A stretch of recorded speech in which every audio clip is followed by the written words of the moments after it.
Thank you, Madam Chair and members of the board. Hi, my name is Lisa Tripp.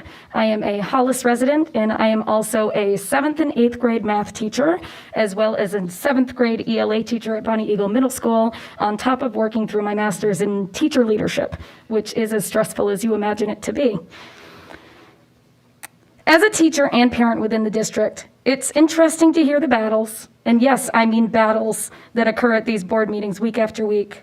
I come to you with a very important question this evening. When is the last time you actually checked in on a teacher? I'm not sure you've been made aware or not, but teaching through a pandemic is wild. Your teachers and staff in this district wear many hats these days: counselor, mediator, first-line medical assessor, part-time janitor, data analyst, all of this on top of the expectations of teaching and learning within our classrooms.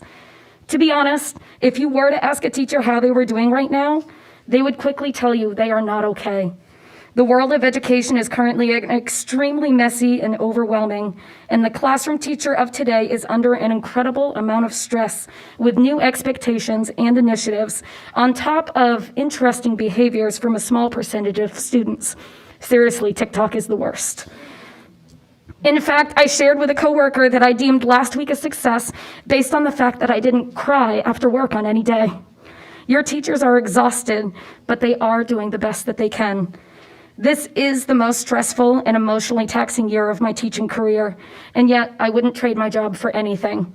Your teachers and staff are working at being as creative as ever, creating meaningful and beneficial learning opportunities for our students. My son, who is a 3rd grader at Hollis Elementary, has been learning in the music room for most of the school year since his portable classroom had not arrived yet. Yet his teacher has worked through this challenge to still incorporate fun STEM-based activities into her week. Science teachers have teamed with local meteorologists to bring the science of weather forecasting to our students in real time. Teachers are traveling to our local walking trails to discuss urban legends for ELA. I myself have started a life project with my students where they must calculate their biweekly paycheck, keep a balanced bank account, and adjust to real-world situations that may occur like flat tires or grocery shopping. And this is on top of the goals and expectations that the board has asked of our schools.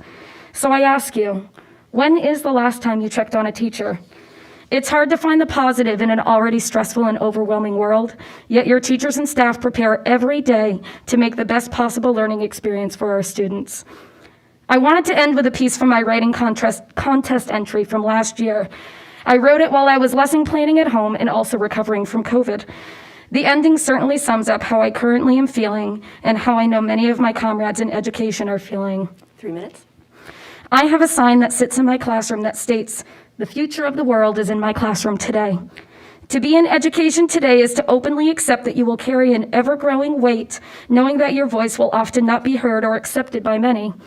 Yet something continues to help hold this load up and keep us from crashing to the floor under its overpowering burden. Hope. We hold on to each load with the hope that things will get better, with a fiery determination to make it better, even if it continues to be an uphill battle. We change the world, whether it's in our small communities or in a larger spectrum. We help shape the future of tomorrow with a passion to make it better than it was left for us. We fight to make the world better. Trust me when I say that we are still crumbling, but even the smallest spark of hope can lift the load just enough to carry us into a new day. We hold on to this hope because we know we can save the future, if not for ourselves, then for the generations to come. Madam Chair, members of the board, I ask one thing of you from all of this.